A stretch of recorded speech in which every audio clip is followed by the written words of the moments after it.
সুলতানা রাজিয়া আপা, আপনার এই বিশেষ পথ চলায় যেহেতু আপনার সন্তান একজন ADHD, তো তাকে নিয়ে পথ চলাটা একদমই সহজ ছিল না।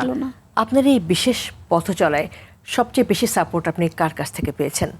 আমার মাই সবচেয়ে বেশি সাপোর্ট করছে ঘরে, আর বাহিরে আমাকে সাপোর্ট করছে তার এক বান্ধবীর মা আছে, ওর নাম রূপা।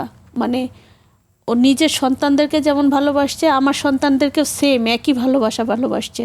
শাফিনের গণিতের প্রতি যে একটা বিশেষ আগ্রহ রয়েছে এবং তার প্রতিভা রয়েছে সেই বিষয়ে, অসাধারণ মেধাবী ছেলে সে, এবং গণিত বিষয়ে অসম্ভব পারদর্শিতা তার, এই বিষয়টা আপনি কখন এবং কিভাবে বুঝতে পারলেন?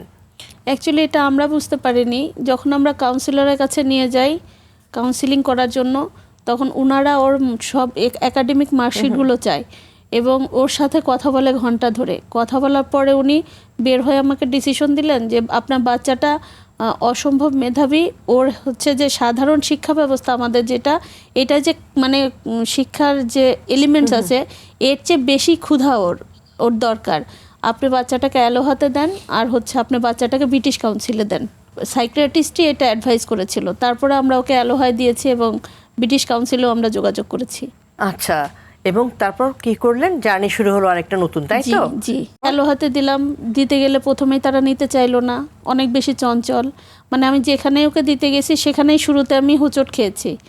তারপরে আমি ওনাদের সাথে কথা বলেছি, মানে আমি নিজে ওনাদের সাথে কাউন্সিলিং করেছি যে আসলে বাচ্চাটা আমার এরকম প্রবলেম, আপনি কিছুদিন নিয়ে দেখেন, যদি ডিস্টার্ব করে তাহলে আর রাখবেন না।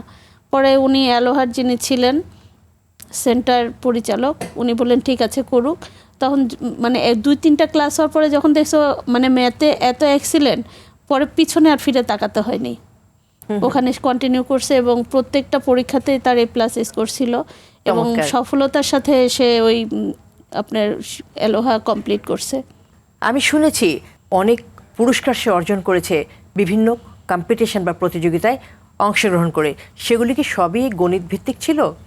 শুধু গণিতের উপরে ছিল না, অন্যান্য বিষয়ের উপরেও তার ছিল। সে এখন নিজে জার্মান ভাষাও সে রপ্ত করেছে। প্রোগ্রামিং, জি প্রোগ্রামিং সে খুব ভালো প্রোগ্রামিং করতে পারে। কলেজের যে ল্যাঙ্গুয়েজ ক্লাব আছে সেখানে সে ল্যাঙ্গুয়েজ প্রোগ্রামে চ্যাম্পিয়ন হয়েছিল। তারপরে যে আমাদের যে বাংলাবিদ হয়, বাংলাবিদের ওই প্রোগ্রামটা টিভি রাউন্ডের আগের রাউন্ডে সে বাদ হয়ে গিয়েছিল। মানে প্রত্যেকটা প্রোগ্রামে কিন্তু সে নিজে থেকেই অ্যাটেন্ড করে, আমরা যে তাকে উদ্বুদ্ধ করে দিই তা না। সে যখন থেকে বুঝতে শিখছে, ভালো লাগা তৈরি হয়েছে, কুইজ প্রোগ্রামগুলো বিশেষ করে যেগুলো সে নিজেই যায়।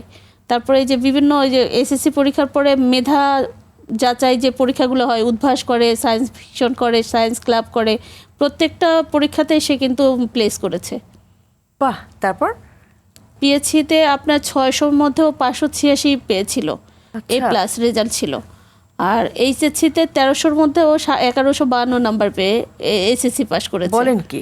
ওটাতেও তার A+ ছিল। বাহ, চমৎকার।